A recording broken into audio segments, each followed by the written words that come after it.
Con l'invecchiamento della popolazione, i servizi di assistenza domiciliare per gli anziani non autosufficienti saranno sempre più necessari e trovare la persona giusta non è facile. La finalità nostra è quella di spiegare alla famiglia quali sono alcune norme contrattuali, le più importanti, le più significative, spiegare come opera l'associazione e una volta che è spiegata la cosa, che la famiglia ci dà l'ok per poter operare, noi iniziamo questo tipo di ricerca. C'è un controllo da parte nostra sempre, in special modo quando i figli sono lontani. Nell'ultimo anno c'è stata un'impennata di contratti che hanno fatto emergere molte situazioni irregolari. Dobbiamo verificare le competenze, dobbiamo verificare le richieste e la loro disponibilità, in modo da poi poterle inserire nella famiglia. Con le famiglie, il colloquio con le famiglie, noi dobbiamo capire il bisogno delle famiglie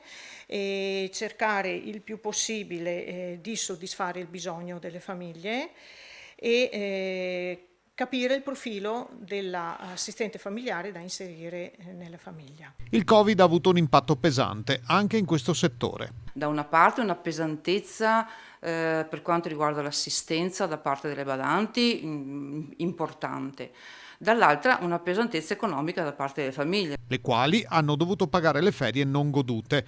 Molte badanti di rientro dai paesi dell'est sono in difficoltà per fare la quarantena post-Covid. L'associazione ha preso contatti con delle strutture ricettive e quindi è in grado di portare la badante presso queste strutture ricettive e anche di accogliersi buona parte di quello che è il costo dell'alloggio presso questa struttura ricettiva.